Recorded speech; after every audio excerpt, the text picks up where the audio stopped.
Ladies and gentlemen, it's that time again. This is that moment you take out your time to spend it with me in this our little program. Lord, Ebwe, Michael, she best peacemaker. Mm. She best. Don Mark Chido, all the way from South Africa. Ume, Ekenemi. Chido, onye Arsenal.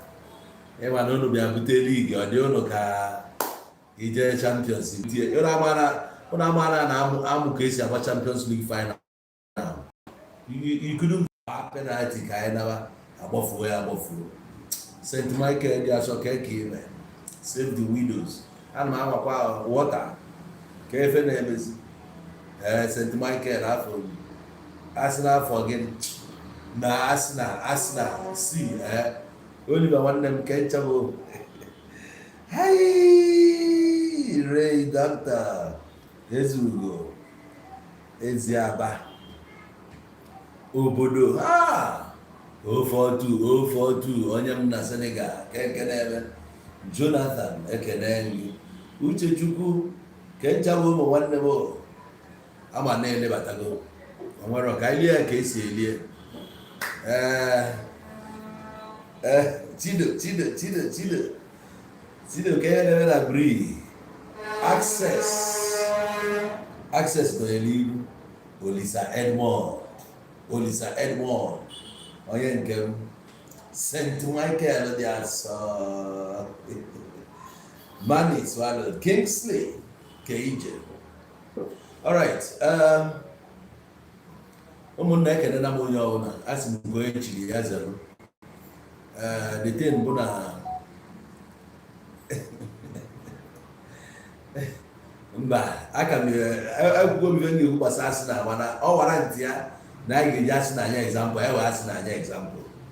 So now unu ga-amalụ that na from 2022 enwego ife anyị na-ekwu concerning Peter Obi, and I could remember vividly well that in 2019 Kenneth Okonkwo contested for presidency. Even you on the Chiefa, only one about contest for presidency.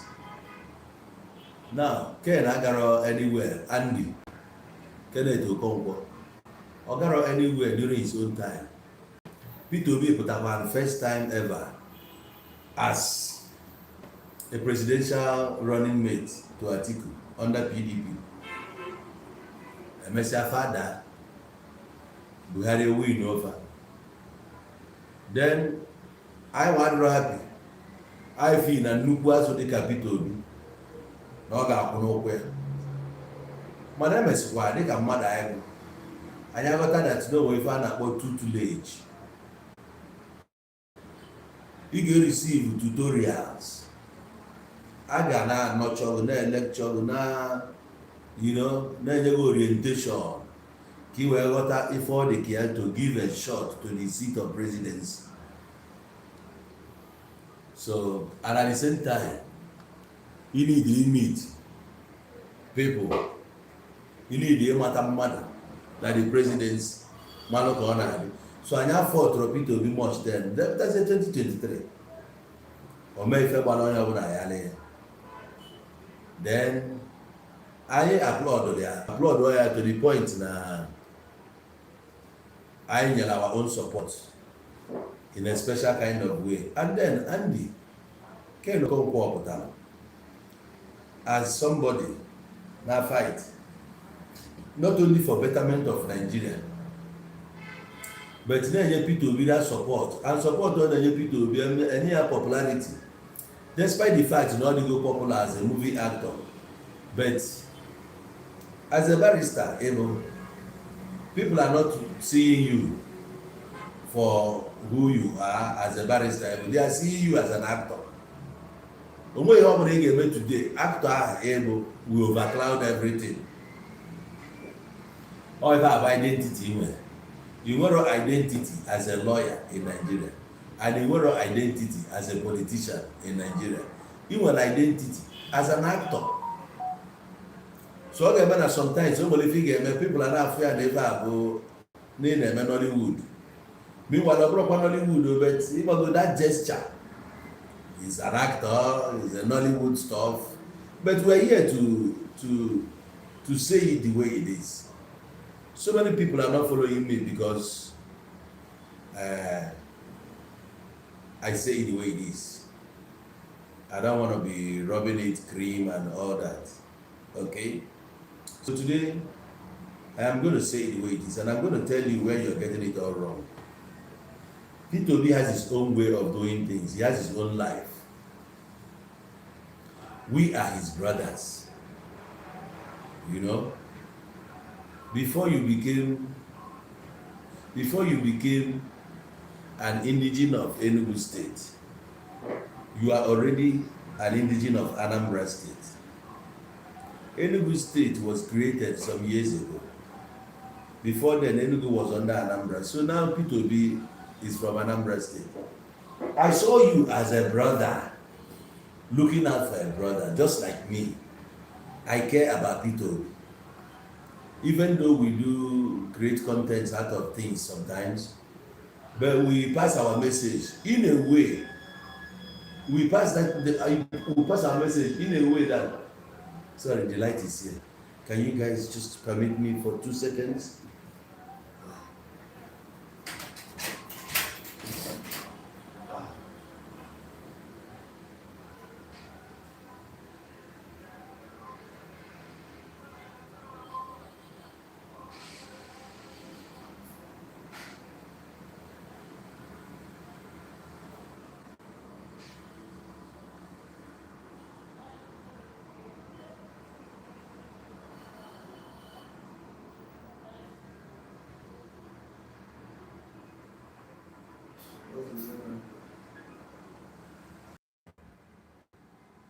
I don't know, my voice now. Let me see.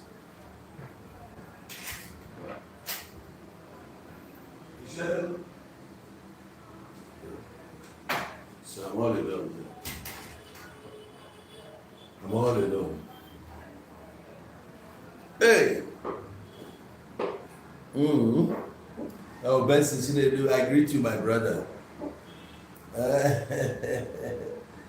Yes, I gave them what they deserve. Chris Dunn Global International Limited.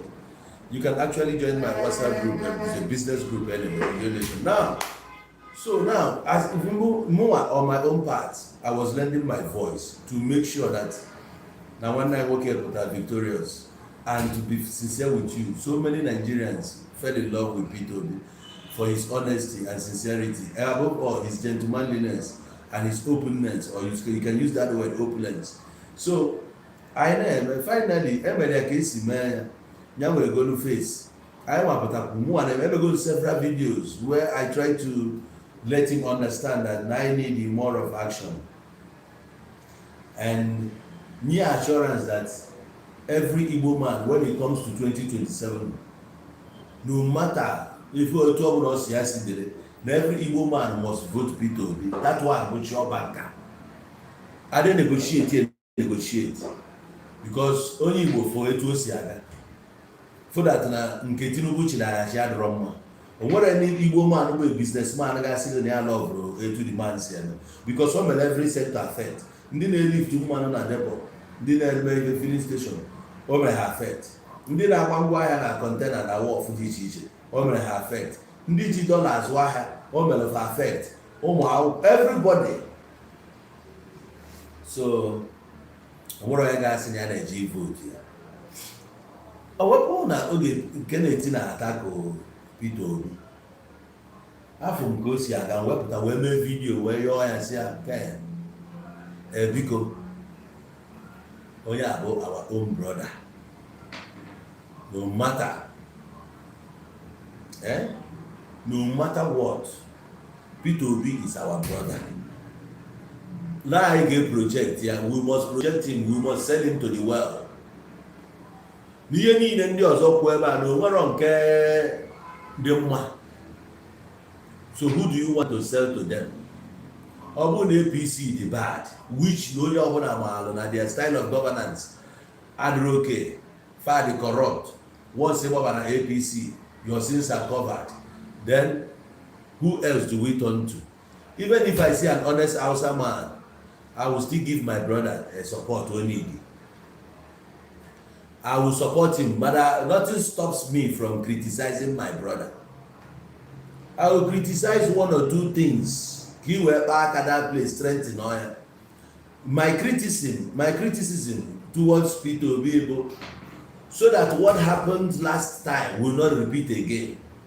What happened was that we delivered, we voted, and the whole world could see that this man actually won this election. But at that particular place, if I have Rosifer Court, we are trying to make him see this. And that's far as we can go. We can't go beyond that. But I'm not to Kai Potasia when do the corner, what was their names? Potamaya our everyday topic. No.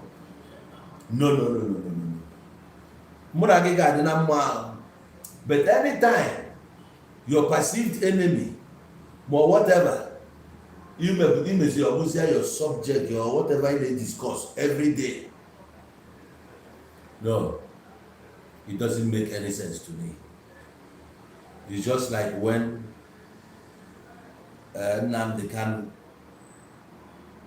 and Ijele speaks their own time. Ijele will make an Oyagabu topic here every day. That's the only place in the Afubazia some wrongs in Ijele. And there were some certain things. Our quality, Ijele were. Many people for that quality, like the guy. Ijele a go-getter. Also, the guy is waiting for and then informations. Now pass messages there. We love him for that. We were following him. Then all of a sudden, if I know where man, we derail completely out of anger. We follow this matter bomba to bamba away from a fireman. So more I fear that hey, can you just slack down a bit? Now, well, the thing is that he chose his own way. But that thing, Melo, on the second, I see our friendship will go to wedding. You know, nga about the neck goes yadi. Ne. I go ya kai go ya salon no ai. Give wa go dey. Oh boss. O boss. O kodo no ngwa ga na agba nga aba. We wata ọchịchị Nigeria anyị nọ n'ime ya na ọdụrụ anyị mma na ndị gbapụrụ agbapụ in the last 5 years ya agụta m ọnụ. In the last 5 years ndị gbapụrụ na Nigeria the excess. Even mgbe Tinubu ji banye ndị gbapụrụ agbapụ ya agụta m ndị ọnụ. Because nke Tinubu bịa dizie the worst. Once you mmadụ ga-eme. Then Peter Obi bụ nwanne anyị. You only to believe ihe ọ na-esel to us and your project, the onwe project. I'm look at the good side of him. The bad side of him, Abraham Akode Leji work at the bad side. Abraham Akode Leji call over one in the hard yakafu no at the very dead. No. More I have a scammer. Because no scam be like you can't trend the guitar. You can't now. It will be a scammer, not a scammer. Now, the money 10 million. Although where any political party of nature, you deal with that presidential, whatever. You want I'm going to deal with that. You might go there, mutually go. Even sell some of these political parties go. Handed that ticket. You might like a primary, I deal with that ticket. And you also be a don't have way that sign. Half one year can go. And we'll know that ticket in Onya. I'll buy his sign or contain only a dear. So when government in Nigeria, Macabia. Opposing advertising name Guzia, you go see a candy Yoruba for leave money so that Tinubu get his spokesman. Call Kafuzia that Nandi will have anything to offer. After all, they are fighting each other. Go to Kenneth Okonkwo's blog. You will see for yourself. Thank you very much. That same thing we've been saying. These are the same people. Ndị na-achọrọ ọganiru ndị Igbo. Ọ bụrụ na ị na-azụ afịa, gị na onye Yoruba bụrụ nebo, ị na-eme ọfụma ya nwa adịghị eme ọfụma. Ọ na-ebelieve that ị na-agwọrọ ya ọgwụ.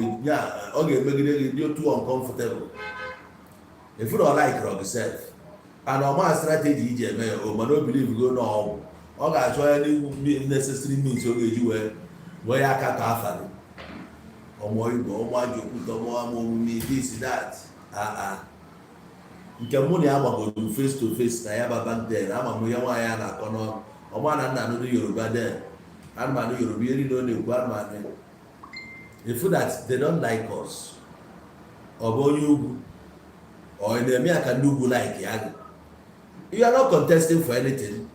Ọ bụrụ na ị na-contest, you focus on your own. Now, Ibu a member of ADC. Peter Obi was a member of ADC. Apụta na December 31, nwoke onye abụọzi ọ pụọ n'ụlọ di ya. Iwe gị bụ na ọ bịa ka eme primaries. Ana gị nwa mara ife karịa ime ma eme the primaries. Ya nwa like the pattern ọ pụọ. Na onwe ike fix, na onwe ike face with challenge na common political party. Otu a ga-esi face with challenge na Nigeria.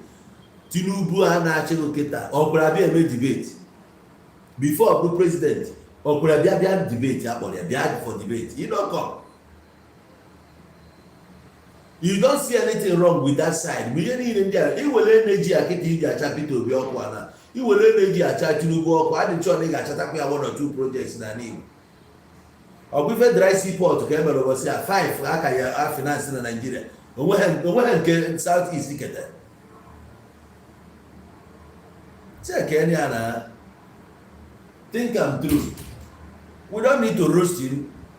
We can criticize him. I don't want better. When they criticize him, I will go sit it up. Or bro, no, Kaka Toya edges now. Can I care the competent? Can only care the competent? But one more, I want to why. Okay, now offer the lawsuit against you. They demand 5 billion. Can Okonkwo we want that kind of money. I don't know this step when we take against you, Kita. Name man abrapata. This and that. I don't get any one am I ignore. Don't be say if you want to take action, you don't go take action. Or you take action, don't go take action. But I work a couple feel that even they are ahead of him, can even behind him. You know, that one I know is to go pass message. We will talk. I don't know what the name from time to time. I will but I was in Kitchen International TV. A grant interview, and I do go on now. Only or you know that party, on an NDC, up go to the ADC, didn't the ADC, Tanya Alliance so go on the Oloma. We're not there, we go Tinubu. All we want is somebody to defeat Tinubu. That's all. Up on the NDCs that they are these things. Up at the man, but I can't deny here, the Okonkwo. If I say, this thing I brought you. Kenneth Okonkwo ihe a na-egwu abụrụ ngị kwu onye kwuru okwu a ka ọ na-ele Peter Obi ejụghị ya because Peter Obi abụrụ nyanwa bụ ọ bụrụ Peter Obi bụ chairman of that party ọ bụrụ secretary of that party.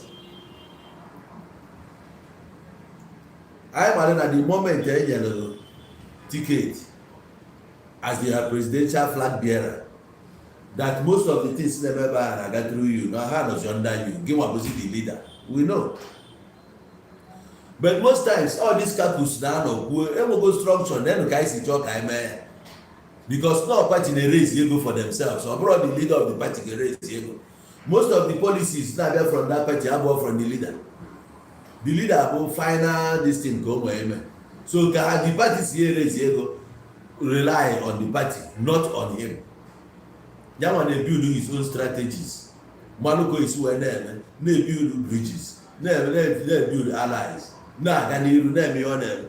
At least you have to go now, NDC or Bula Party and Anwafia. Without Peter Obi, who am ADC? Eh? I want Peter Obi ADC and where HM. Can I in I think again and I or Rufai, Rufai or Nasia Erufai, come Mesolubana Patia. Even the more I drop happy. You just watch a video, man, say, this party will ADC Baketa. Or Pakete, Chile Bapadia. You took a kiss from PDP, Bobby from Labour Party. You brought by Babana ADC. Now look at the people not at the ADC. Oh, well, let's go on their own one by that video. To show you that more personally, I don't am okay with ADC. Due to the caliber of people never. Peter Obi by the Labour Party when there was nobody there. Actually, Chitaria Tabugabure, Ishiobuka, and I call it every day. Akuka Kakos in a Labour Party, on your health, their ADC Akita. A group Wahala, Lucia, and David Marketa, Ishiobulonia. The man they decide they can't one at that listing. On your long time, go 31st of December, Philo de Fabugo, a bygone, a closed chapter of his life. Now, you know what he went up on the party. Why are you angry? In on the party, what's your problem? Continue with the party. If you want to be a flag bearer, it's up to you. Continue with your life. Let him be. All you can do is to support him. If you cannot, then you back off. Support your own candidate. Atiku is there. Support him. Blow the whistle. Do whatever you want to keep. No more record you. I have said that chapter to build your power. Or quite an archer. Never put a candle. If I can have, I know if I'm not here. I want to say election now. If I agree on,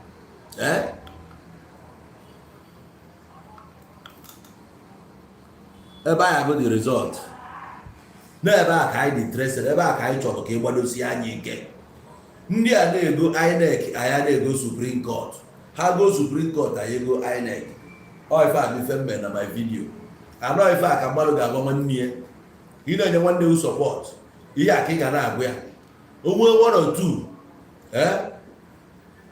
Over 1 or 2. Eman Obe, Onyeliaka, Eguia, Obono Bakia, Bali, and Obel Bakuchi. But I wasn't giving with the one. No, I cannot toss Allah my brother like that. It's not done. It doesn't make any sense. I will stand by Peter Obi at the end. I will stand by him. I will vote him. I will campaign for him. People will vote. Go and vote him. He is far better than even in Ayabu, the best among the worst. Yes. And then also, I remember that video. Upon I will another person. I will keep present. I asked people to be just weekend now. But I am wrong. So this one I will. I a teacher child. Bless you know. Now for you, I will have Obanjo. Man Ezra, Nollywood, blue lawyer. Oh, we've an Obanjo. Abatana shop, Afia never all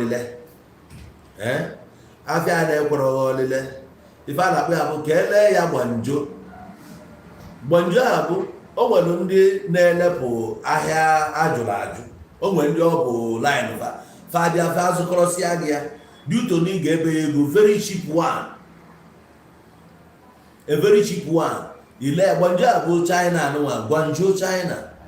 Due to the na AHC China, Natanabo, low quality, Baruf, Imago. So I said, you were Guangzhou, now we were low quality. So I will kill Peter Obi Guangzhou. More than I an option. Obu I went keke and my banjo. But as long as I were I get teacher Gideon, or blow top notch. Oh, when they go to Alex Oti, Cabu the governor there one time. Alex Oti, she's here 4 years. The entire Igbo land. Oh, you're going to go Abba, there will voters card. I take a vote, Alex Oti, as the governor. Go to 8 years, yeah. Or better 8 years, or be a Senate. From Senate, yeah, go and see contest for presidency. And I'm about I get vote here. So I'm going to Peter Obi, no somebody else. na-need your campaign onye ọbụla fụrụ ya how hard working ọ dị. So anyị enwego two. Ofu na-eje for presidency, ofu bụ for governorship. Fa bụ need your campaign. Oge gọvanọ Anambra na-ekwu na enwe billboard na Anambra for campaign for presidency, presidential campaign a na ị ga-akwụ 50 million eme video gwe a na-ada akụ dịrị aka akụ. Meanwhile, Peter Obi need no campaign na Anambra. Na ihe eji eme abụ na ya ma agbalụ ọsọ the state bụ ngị na-elekodi ya mana anyị nwere steeti dị a.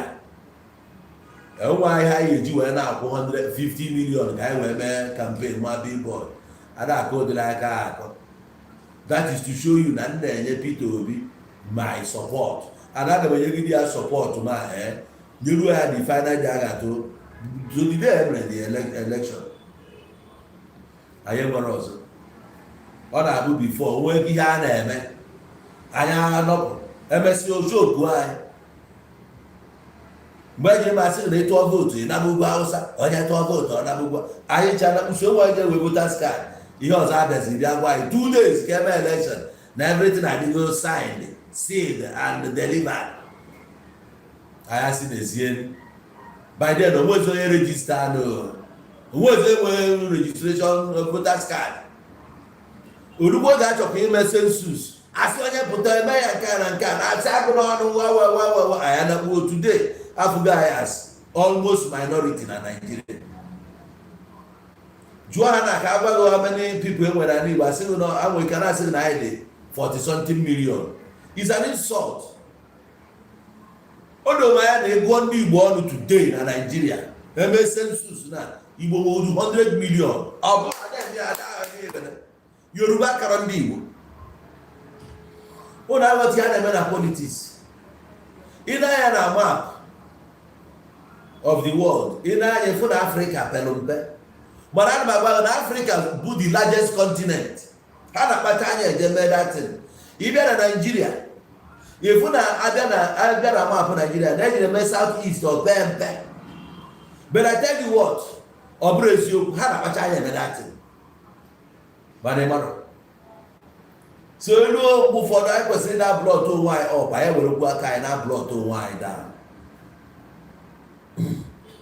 Anyị eje na-ewere aka anyị na blọt onwe anyị daa. Olugo oge anyị ga-enwe ife olugo oge anyị ga-enwe ife o nwekwara nwanne anyị ọbụla anyị nere afụ na nke a dị oke nwanne anyị ga-eji aka anyị na-etichi ya na-ebu ya ndị ụwa. Peter Obi bụ dị only one anyị nwere na-apụta for presidency. For that, anyị ga-akwụ ya aka n'okwu kwandie iwu ka ọ bụ na anyị ga-akwandie nye ya support. Ma esiri ya akwandie gwa m onye nke ka bụ mma.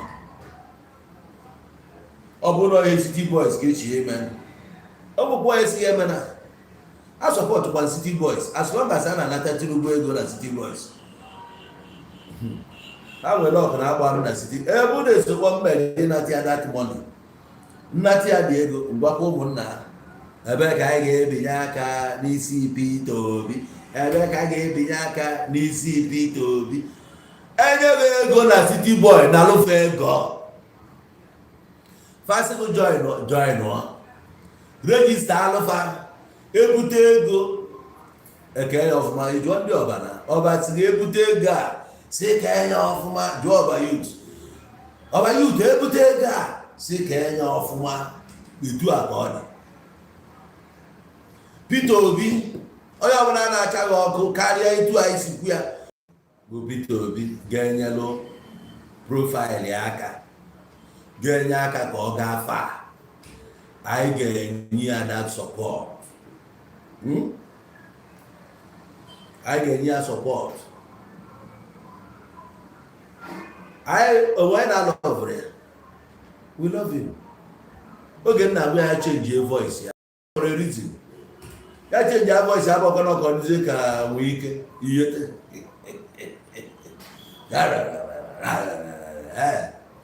mana ị na-anya na voice ya kwuo n'eziokwu.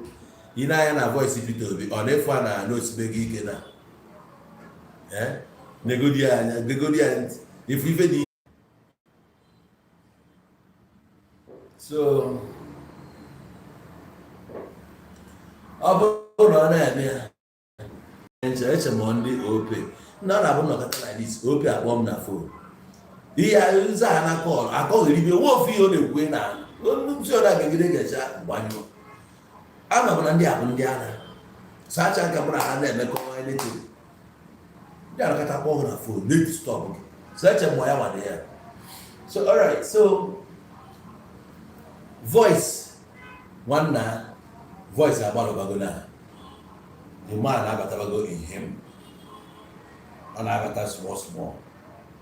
So what I'm telling you in essence is that as long as this election 2027 be concerned, if I get mellow wine, they can go, he support our brother.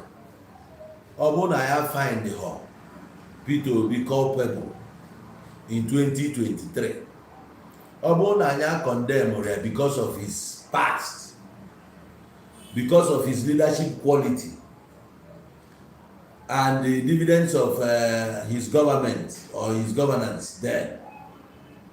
After as if I get you up, I see I rose to onye na-elike eliche ka ọ na-agụkalicha Peter Obi from 2024 January 2026 o meetie na many things, many challenges, meetie more people, may travel oge ọ na-anọrọ under pressure like 2023 being that no first time ọ na-enye ya shot o mere more travel, dị exposed, meetie people, fụgasịa ka o si aga ebe ndị ọzọ which na mụna gị malụ na ọ bụrụ na Peter Obi banyere as president wee wepụ subsidy anyị amata afọ anyị na-ata na because ọ maara what he can do to remedy the situation and anyị agbaji ụdị ụgwọ anyị ji na as a country ụgwọ aba na trillions apụ ọkịta si na your GDP na ọgbagote to this and that rubbish.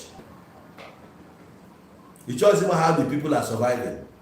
Ị na-amụsụ ndị mmadụ na snob life out of them just because he will not tax. You don't care how we survive. No electricity in the country, or main production, or the low. Even the cost of production, you can only too much. To run a fast food restaurant, to run a restaurant, to run a hotel, to run any company, the Nigerian spending a gas a day. If the reason why, Hana if who actually fix the refineries I want. So if people are suffering, why engage you about a hotel now go room 100,000, now go room 50,000 for what? Back then, Grand Hotel Nasaba, Ogi governors na Larocheba footballers, everyone room bar 50,000 and 50,000 up highest ever governor. Few years down the line, them na Obo hotel room. Cheapest room in a hotel the standard na 50,000. What a life. Only now 50,000. All one gas here going on and buying at this will going on and buying at Nigeria. That hotel I in and I went to tell TAM, which is 10 around maintenance of that hotel. Pipe na agbawa hotel toilet even na switch go for and maintain ya na run gas many things. If you go why you when you na here now as a result of bad leadership and their leadership quality all the too poor. You full mentality in there and I know what they have well to offer. Tinubu say I wish there is something we can do. He has nothing to offer anymore. And now, even the North are looking the side of Peter Obi now. Because of alliance, Yana Kwankwanso. So that the moment when they finish, Kwankwanso by there, they prefer him to Atiku. Why I get you well, I wakazi at the tail. Now, we use our sense now. Peter Obi put out no longer Atiku. We were not comfortable. Finally, one console no put out 2023 said that he cannot come here under Peter Obi the election. the same one person that Zeketa decide that every Peter Obi no one time. Add more personally, add him comfortable with Peter Obi one time. Okay, you don't need 100 years to create an impact. Governor of Abia State announced 1 year self. Or you want to name a buy and ask again. So now the same Abia State okay him as or 8 years without achieving anything. Go down under 1 year. So if why I want to be a performing leader, be a performing leader. Abu na Peter Obi go with 4 years. I believe within me. Now they want tremendous change. Can never get now they will change. Okay, I go down at 1,400. You're not at all money. You see China ever kita na. You China came back for residents. You get never 5 to 6 million on a total.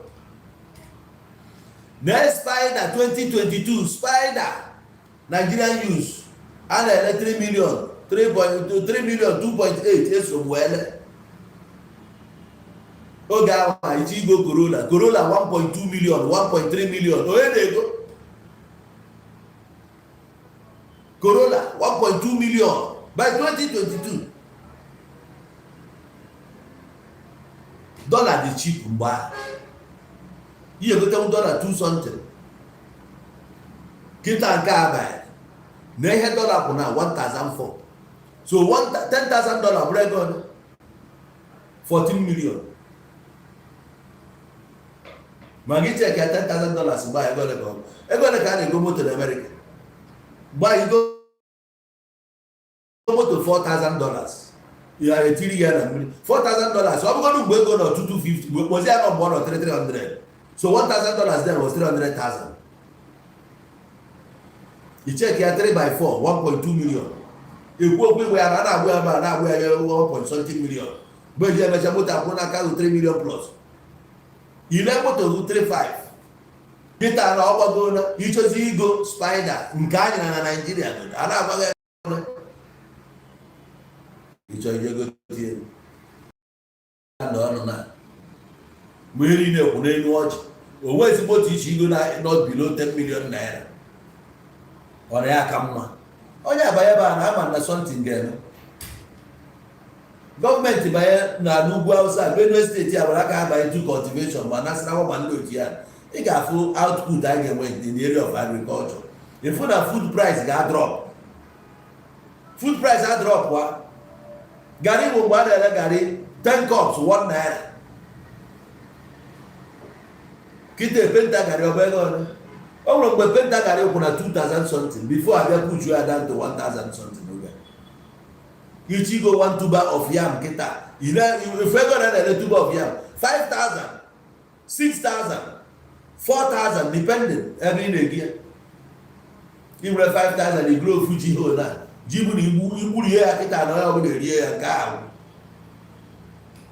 To prepare ofe maruge liodiko ofe kita ofe ni isi ofe olugu hajie ofuma you get ebe 20 ba. Here go ingredients. Go as or better. If we go down 5,000, then you take with watch. If we are 5,000, it's watch. If we are go 15,000, wow. If you go for 100 and something thousand. So if one year again, I hope even in a drop, or rice 10,000 goes in 60,000. So we are looking for a way to bring everything down. If one year again, we are support where. About 4 years, you're back. I get enjoy. So we have, in fact, I need to go to at least 1 year of relief. 1 year ago. Otu a Governor Otino Abia State now. Open the other arches now. Abia State get enjoy that man for another 15 years. Makachika na bagu. Ijo ande bi na Port Harcourt Road. Monday be na road nka Fox Road nka road how about that if those are ga-emebi echi mba abụ ụzọ apụta echi ụmụ ahịa ka efu dị ụzọ dị nwoke na gbakịta na-ekwu okwu ọkụ o nwere ndị chọrọ partner ma ndị chọrọ ka abịa na-ewo nyanwa na-agwa gị na ọkụ obere oge na distribute m ọkụ everywhere. He's not smiling. Ọ bụ ọkịta ifu na omezuba 4 years ma o mesịa 4 years asị I'm done ka e were ugwu pụọ. Abia steeti niile ga-agbara ọjị gbajire igwe ndị be oti ebe ahụ oti si pụta les a ga-ewere ọjị gbajire igwe ya chie this man serious warning. You shouldn't play with their lives. A ga-echi ezigbo warning onwe ma arụsị niile dị n'ala Igbo a ga-ewenyecha ọjị ebe a maka ọ ga-abịa ka ọ sara ọnụ ya. Kedu ibe o ji wee dupụta ebe arapụfa? Kedu ibe o ji dupụta ebe arapụfa? So Peter Obi Eleze Oti can never say mba ọlụgo ọlụ. So 4 years ya ọlụ sọpasị ma ọ ji ụzọ Kanu ma Kanu ka aka nke ọzọ na-etinye ọjị na okezi ikpeazụ combine together 4 years 3 years onye a agafeghị ihe niile ndị a debe. Maka mụnwa ya eso Eleze Oti bụ onye a na-achịzi na mmeje tụrụ ya mmanya na arụsị ọkịka maka chi ụnụ mana osi ike mgbadaba mmiri na nje chọrọ ya na mmiri mkpọ ndị mmiri achụbara nwoke. No, you can't you can't toy with our heart. You get it? So now Peter Obi bụrụ nọọsụ 4 years ka ọ ya achị we are comfortable. Si nyegodi ya 4 years anya ya na ebe a na-ekwugheri nwoke si ya chọrọ 4 years achọrọ 4 years mgbe anyị rụzie na the fourth one Nigeria si na-enwere ike si gwakwa nso ya do na ha chọrọ Peter Obi.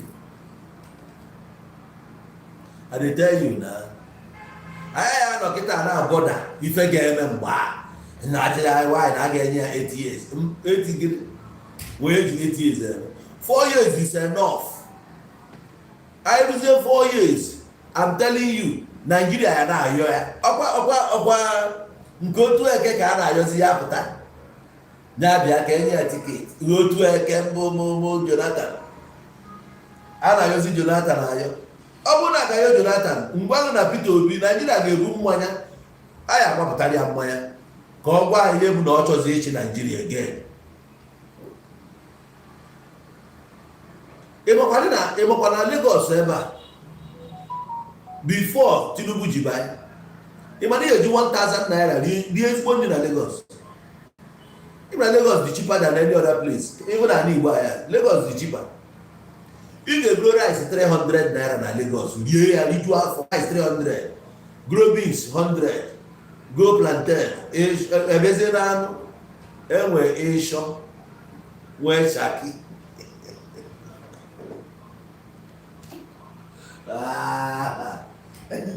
enwe ọmọ enwere ụdị dị iche iche wit azụ tilapia achịkọọlụ ya wọmba iri ndị na Lagos na-eri ụwa maka even na with 15 ọkwana December ka mbe MC na Lagos somewhere egwuregwu rice with beans macaroni ụmụ ahịa na-erikarị macaroni na Lagos rice beans macaroni akwụọ 15 rie dị nri ojumu afọ. Ndị na Lagos ya agbaghị na mana Asaba ebe a si tiri rice ya ekiri dị every 2,000 so rice bifo irie nri na Asaba ebe a debe 3.5 4,000 wee chọọ ka irie nri gbachiri ike 6,000. So ọ bụrụ na Peter Obi banye ebe a na anyị na-egotewo rice 1,000 naira ya a plate ndị ya 1,000 kedu ihe ọzọ ya dị mgbe iku ume ichere na Peter Obi banye ebe a na fuel anyị agbada ọ bụrụ na ịgba fuel anyị na-agbagọta ya na ichi isi ebe a kịta jebe Owerri isi isi ebe a jebe Owerri ị ga-agbagoro fuel 50,000 naira na tankị ọ ife gị buru gbugo Owerri ị ga-eti 50,000 naira fuel na tankị ije ebe a bụrachakwa oringochi nata ịgbakwa anọda 50 100,000 ka ị wee jee chigata. The time m kwụsịrị ibu moto eje Lagos n'oge fuel bịa gba 800 naira nye esi Lagos na-ana Total can buy fuel. Yeah, buy fuel 800. Yeah, last time motor got Lagos. Can never see Sienna managing Lagos. You got to go. But of fuel, about 2 something, 3 something, 4 something. I ain't comfortable na 4. But I don't care. Just go fuel. Oh, when they 11,000 naira budget tank. 11 budget tank 12,000. By 2021, 2022, 11,000 budget tank. Get a budget tank. I got 90 something back. Now what for you? So I'm gonna be Obi. I'm gonna end them mother. Shadow. How is it? Shadow is. I'm gonna end them mother. And they also for strategically na far for na Peter Obi. Get more of ma. I don't want even have to phone the Tinubu no. So I was take advantage. Tinubu na kujisi akandi north, na kujisi akandi north near the iche. How when the guy have ever they are ready to form alliance with Peter Obi because the Peter Obi will advantage as a southerner. Because of brought on the north, yeah, turn on the south. I am almost south. Oh no, my south. Oh no, my south. You know oh, but yeah, Obuna Nausa need support because all capture Kaduna, oh yeah, capture Abuja like normal, usual. Capture all those places, always say capture. And he will need the entire southeast, 5 states here and where. South Nina, ever be here, na governors, Maba say. Now I'm about ADC, yeah, now I'm about APC and where. No matter what you hear now. APC, ada promo wabo. APC, ada keep food on your table. APC, MR transportation got it easy for you. APC, MR available in the hospitals. APC, any of just all over. There's no such. Cost of living high. Rent the high because no infrastructure. So APC na governors need on the day of election, everybody is looking the way of Peter Obi. Nigerians are wise now. So because Kenneth Okonkwo, I want to tell you this as a brother. Shed your swords. Turn back from if you never now. You take it too personal. Whoever say again at this man. I don't know if I say again here. Go on there and I say. When I said to that, be careful as brothers. I do ready to hear God. I want to we can settle the matter. Nothing is too big for us to discuss. We can sit together and talk it over. But I won't talk in national TV all the time now about the man. No, I do okay. It's not okay. I do okay with us. But if I go for Bulayaji, you won't. And then we're also. And the Igbo nation must be represented in 2026. When it comes to national politics, I was saying that I'm going to pass. I said I participate. No, we must participate. Unless we know we party give what your labor. There's all election. If there's all the election, anybody can solve the election. So then after that. So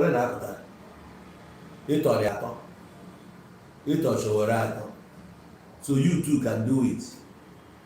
I'll have to talk to you like a brother. You got to go. Go for out of you when one will go good. Manakegi na gafezi, ọ na gafezi agafe. Ọ na kadenza je nwovogo. O nwere ebe mmadụ na-emerụzi ihe, o nwere ka ọ dị. Na negoche go the entire Igbo land. So gị bụ okwu a n'isi. O nwere ka ọ dị. Na adịba anaghị mmadụ iburu okwu mmadụ n'isi ka oru banana. Mba, ikwu oge ihe ekwu iwepụrụ ya ọnụ, si ahụ etu ọja ya dị ya. You can criticize some of the things on them. More projects you could initiate to about on channels equal, about on Rise TV equal, about on Lagos. Ebe ọbụla akpọrọ aga ofu okwu a mba anaghị achọ ka a na-ajụ ka ị na-ekwu mmụọ mmụọ ha na-ebi nwere ike kwugide onwe one thing ha na-amarọ kwụsị gị n'ọnụ pụta, which I know na ọ bụrụ na o nwere anything Peter Obi mere in secret ịma ị ka n'ime gị expose by now ka ị wee buttress ya your point na ịma ife ị na-ekwu.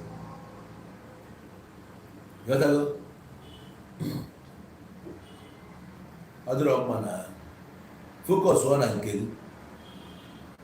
Ọ bụrụ na onwe ọfịs ị na-arụ ọrụ for focus on it. Go about yourself, your strategy, your plans, your policy, how you intend to make life easier for people, because that's all we want. We are not asking for money. We want an easier life. Yes, all the too tough on the people. All the gentlemen they were all today were corporate beggars. Which the farmer that they are doing this, but what do you expect them to do? There's no job. Now, more than a roll about 100,000. Some people it's better than that area. It's better than that area. And I carry a guy who wants motor. No katazina bazikeke. It should not be the amma. Open a year, a month, everyone on a transport. From Monday to Friday is all along. From a day to everyone I roll with you come on Jeb 15. Or now 15. 3,000 every day. 3,000 every day. Because you're spending a transport. Because feeding here. Oh, you didn't know to hear guys. Everyone only need 2 times. You get me expect go dey sitting in a yard good. You sitting in a yard don't have gas. You may go to your body cylinder is there in a month 12.5 kg as only name or a larger family. What spend there in a year? If you about you that thing now about 13,000, 14,000 or thereabout. Alright? So you know what there? About gas, where you go the food stuff. Rice, you go, also go have bag of rice 30,000. Oh, you a tube of yam 4,000, 5,000. We go potato. We go beans. You might go elephant beans. Because even they are needed. So if that in a month, you want a back hulu. It's just a waste of time. Carbon in our wall. Open a bin our wall over bad and you tip. That's why some people judge in a hotel, bars, not all. At least some go not tip and tip if I well there. When you ever just say, but you don't 1,000, I can't say 2,000 or 500, keep it. And go, oh, because I know when you go to 10,000. Oh, yeah, banana. Another the stage you. That's why you see as your boy, loyal, anything for your boy, anything for the boys. Even the policeman who knows everything, and that's anything for the boys. You know, I say, Papa, you go 60-something years, like we are boys. Oh, I have follows on now. So we want life to be better and easier for us. Oh, yeah, but I will go again, and your mother say, why on our road? But say on our people. Say on the height of book I put Junior to the pinnacle. Book pinnacle last about. I put you to the pinnacle, to the peak. Can they matter for what Igbos has in store for Nigeria? We have nothing else to give to Nigeria besides this man. This is the only thing we can give to Nigeria. So let the whole Nigerians verify what we are giving them. Let them see the product we are giving them. Mobu fake, mobu original. Ngewabu one of the products Igbo land Igbo were when you were a spokesman for Labour Party. You did a tremendous job, and people love you for that. You deliver. Abutasi akite na ache me ba e ogbo oge na wo na ni o. Ina chop wo wo na ni. People have the love before kwale ke na bali basi ai. No bali ko na ache ba na. Before the abuta na say no hunger na ye nso. O wo kwa one video puta. O wo one video puta. So na that video every donor ọ dị ka ị nọ na waiting list ihe tege ya asanyere ịmagono ebe palọ a na-adịba n'ilo ya bụ onye bi ọnọrọ dị a wee na-eche ịdọnọ ebe a so one man na-adịti ndị ntọrọ achịmagodi ya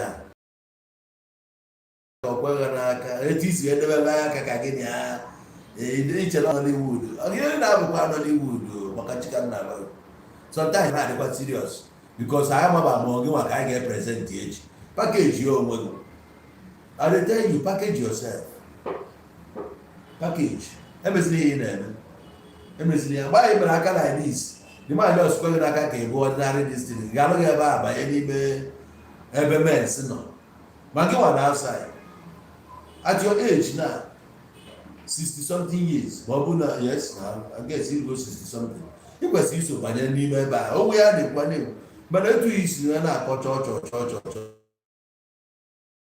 eche na ịbịakwa mitin na ya ka ya pụọ n'ilo kọọ ya na-ekwurọ ọhịa na-adị eme ụdị situation a ọ dịrị gị izu ịrụ ọnụ onye nke gị daa so ebe ọ bụla anọkwa mitin dị anya a na iru ị na-enye fact na this thing but in that meeting na-etu a ka o si wee mee ndị mmadụ na-eteki cognizance of what you're doing tomorrow ha ga-asị na onye nke akwa ọkụ etu akwa isi pụkwa ka ọ na meeting anyị na-enọ video na so you see that sometimes they don't really take you serious anymore mana ebe ị na-achọ ka igbuo karịa ọnya ịmazi ị na-etipịakwu your own at the same time onye lee nwanne ya the buyer will not trust you so slack down butue kwayọ na the other video mesịrị nwanne m butue ka anyị mana ejibe ihe ahịa ka anyị mana ejibe agbaba ndị ụwa na nke a bụ the best na nke bụ eziokwu bụ na o nwere anybody na-apụta na presidency na Nigeria ga-ebit rekọdụ Peter Obi ndị ya na-ekwusịrị akwụkwọ nwụbọ ya nwụrụ facha na today ọ gbafa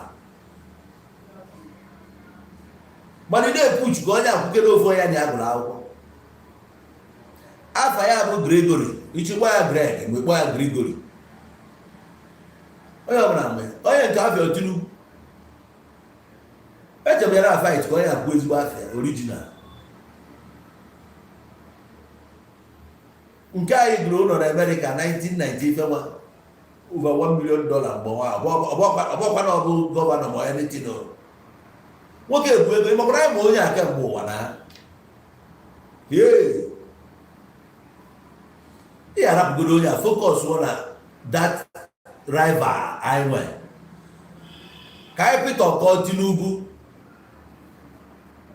anyị dị ịpịtọ ya onwe a reputation na-agbanye soda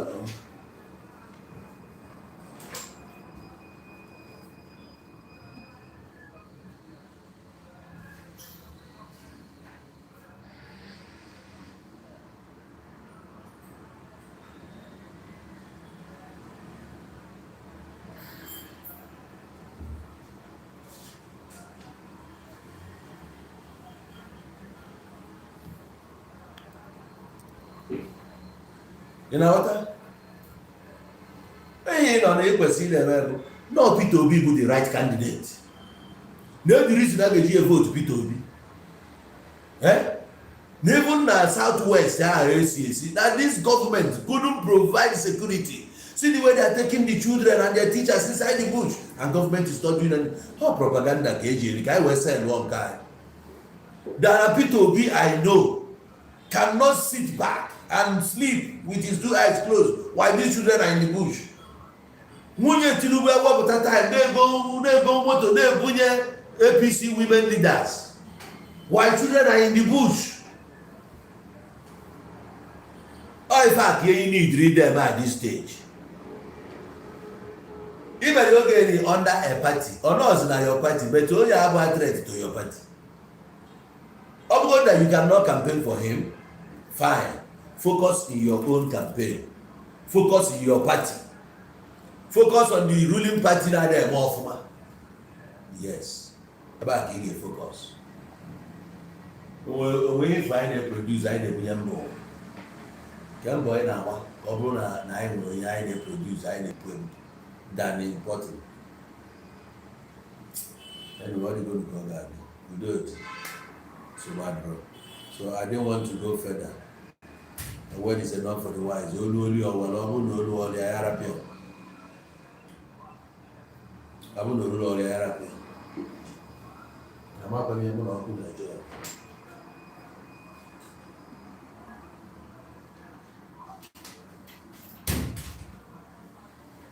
Hey. You want to go? Ulu ya walo, abu no ulu ya Arabia. So ebe aka nchọta nkwụsị ya this morning. Nwekwazi force ndị ewetali unu. Mana onye nwere awọ, onye azọkwa onye abụ. Onye nwere nkapị ya pịa anya ọnụ. What Kenneth is doing now, ọ da emetezi ya. Egwu ọ na-agba ọ na-agbati ya. Ana ya edidiri ode ya akịta. Peter Obi bụ nke anyị. We don't have another one. So nke a ka anyị nwere, anyị present to ndị mmadụ. Ihe ọ na-eme dị okay. And I get only somebody get represent that. All the good, no, but if I were like 6, I'm half year. I might have stiff or tough competition than him. No, it's very difficult to choose between these 3 or these 4 or these 2. But up until now, and what as such, no competition. He's standing there unopposed. So why don't we support him? Why get you not run here down? No, well, 1 or 2, I am buying because as he stands, he's a lone ranger, army of 1. 2 parts he be against the world, or you are against Nigeria. The whole Nigeria, the whole actors, they conspired against him in 2023 to rig him out. All his effort through the court, Arabic. And now the judiciary, constitutional is powerless because even the executive feel that how can the federal government, how can the constitution? That's why in the constitution they want power as long as MLO, the judiciary or they are 2. They feel like the president they are shaped by constitution. The court in the give proof here, they powerless. Or does want to get break that chains? Something has to be done. If the country must move forward, that means that constitution I get me abolished. Even if 1999 has amended, it's rubbish. I was in 1963. That Republic of Ghana. Look at the system of government I na practice here. Democracy. Then let's look at this democracy. Make a new laws. Give benefit to the country. Even when you switch your political zones, you create ministry, create it. Then make a law. I know lawmakers. Can I make a new law, create a new constitution? But no one are ready for that. So something has to be done. And somebody must take that initiative to change everything.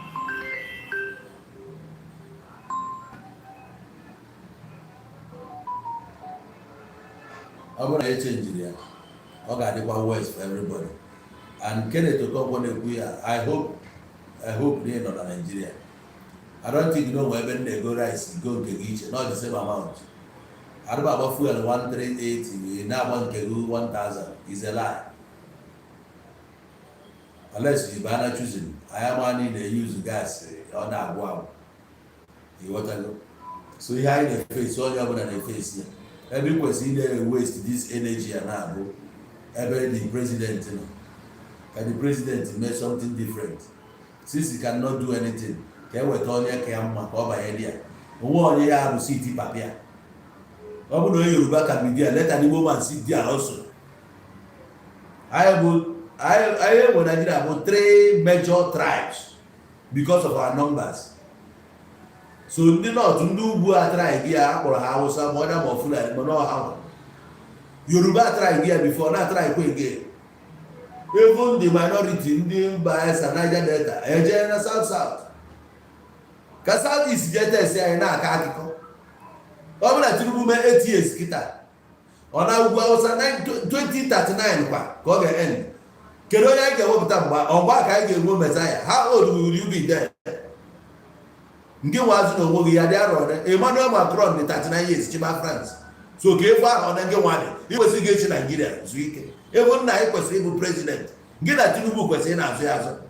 You know if you do up, then only way the capacity, only way the capacity challenge me. You know everything there. Okay, I have to walk up, I can't walk out.